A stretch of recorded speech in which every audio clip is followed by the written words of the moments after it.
안녕하십니까, 박사입니다. 젤렌스키는 사실상 끝났습니다. 키예프와 유럽은 워싱턴의 대화 파트너가 아닙니다. 젤렌스키가 안드레 예르막을 자르자 예르막은 대판 다퉜습니다. 루스템 우메로프를 워싱턴에 대타로 보냈지만 워싱턴은 대충 상대를 해줄 뿐이었습니다. 그 사이 젤렌스키는 갈 데가 없어 프랑스 파리를 싸돌아다니고 있습니다. 그나마 유럽이 젤렌스키와 같은 처지입니다. 사실 러우전 협상은 워싱턴과 모스크바 간에 이루어지고 있습니다. 물론 러미가 지금 대화한다고 해서 금방 뭐가 해결되는 것은 아닙니다. 페스코프도 러시아가 진정한 평화를 필요로 하기 때문에 휴전은 없을 것이라고 화가 났습니다. 그는 푸틴 대통령이 특수군사작전을 개시하기로 한 결정에는 근본적인 원인이 있었다고 했습니다. 그의 말대로 푸틴 대통령이 계속 특수군사작전을 밀어붙일 기세라 전선에서 모든 것은 결판납니다. 젤렌스키와 유럽은 어떻게든 협상을 방해하려 하고 있습니다. 이에 대해 푸틴 대통령은 크라스노 아르메이스크와 볼찬스크를 완전 해방했다면서 유럽과 싸우고 싶지는 않지만 얼마든지 싸울 준비가 돼 있다고 밝혔습니다. 트럼프 대통령이 신뢰하는 특사들은 크렘린의 상원궁 세나츠카야 드보로자로 안내됐습니다. 푸틴 대통령이 가장 중요한 접견 장소입니다. 타원형의 홀은 제국의 위험을 상징합니다. 여기에는 러시아를 강성하게 만든 유명 군사 지도자의 초상화가 걸려 있습니다. 또 네 곳의 벽화면은 뾰트르 1세, 예카체리나 2세, 니콜라이 1세, 알렉산드르 2세 동상이 있습니다. 위트코프는 푸틴 대통령과 우샤코프, 드미트리예프와 5시간 동안 회담을 가졌습니다. 워싱턴이 지금 모스크바에 뭘 강권할 형편은 아닙니다. 그러니 뭐가 타결될 것도 결렬될 것도 없습니다. 이런 상황에서 트럼프가 위트코프를 모스크바에 보낸 이유는 다음 수를 위해서입니다. 트럼프의 영향력 있는 유대인 사위 쿠시너도 동행했습니다. 러시아 직접투자기금 총재 키릴 드미트리예프가 12월 2일은 세계 중요한 날이라고 부른 것은 의미심장합니다. 트럼프의 사위는 역시 유대인답게 돈 냄새를 잘 맡습니다. 월가의 대변지인 월스트리트저널은 아주 핵심을 잘 포착했습니다. 돈을 벌어야지 전쟁이 아니다. 트럼프의 진정한 우크라이나 평화 계획의 제목입니다. 이 신문은 크렘린이 백악관을 비즈니스를 통해 평화에 얼기설기 붙였다면서 이 때문에 유럽이 당황해한다고 분석했습니다.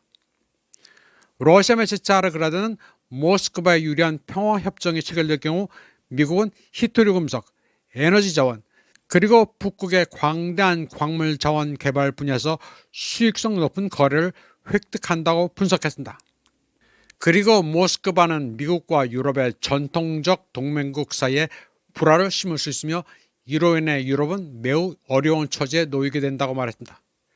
차르그라드는 월스트리트 저널을 인용해 워싱턴과 모스크바 대표단이 논의한 것으로 알려진 주요 프로젝트 목록을 소개했습니다. 미국은 키예프와 유럽이 러시아와 싸우건 말건 별 관심 없습니다. 비즈니스 목록을 보면 엑선모빌의 살린1 프로젝트에 복귀가 있습니다. 엑선모빌의 억만장자 투자자 토드 보엘리 등은 현재 미국 제재를 받고 있는 루코일의 자산을 매수하는 것을 고려했습니다. 미국 재무부는 루코일이 스위스에 등록된 군보로에 매각되는 것을 막았습니다. 엘리엇 인베스트먼트 매니지먼트는 노르트스트림의 지분 인수를 검토하고 있습니다. 트럼프의 후원자인 스티븐 린치 또한 이 파이프라인 인수에 참여하고 있습니다. 트럼프 주니어의 대학 친구인 젠트리 비치는 미국과 영국이 제재를 해제할 경우 노바텍과 북극 LNG 프로젝트의 지분 9.9%를 인수하도록 협상했습니다. 월스트리트 저널은 미국 사업가들이 오츠크해와 아마도 다른 네 곳에서도 가스 생산을 위한 양허를 미국에 제안하고 있다고 주장했습니다. 러시아는 또 노릴스크의 대규모 니켈 광산과 시베리아의 미개발 매장지 6곳 근처에서 히토류 금속을 채굴할 가능성을 언급한 것으로 알려졌습니다. 이에 앞서 로스코스모스 CEO 드미트리 바카노프는 올여름 휴스턴에 있는 나사 우주센터와 보잉, 스페이스 X 시설을 방문했습니다. 이 사람은 국제 우주정거장 협력, 우주왕복선 프로그램, 그리고 향후 달과 화성 공동 탐사 계획에 대한 전망을 논의했습니다. 러시아 정치학자 올렉 차레프는 텔레그램 채널에서 이를 간단히 요약했습니다. 그는 트럼프, 위트코프, 쿠시너는 전쟁이 끝나야 돈을 벌 수 있다고 생각한다고 말했습니다. 그리고 이게 바로 유럽 정치인들이 뒤처지고 있다는 생각에 히스테리에 빠진 이유라고 분석했습니다. 서구 정치인들의 문제점은 아직도 대단한 착각 속에 빠진 점입니다.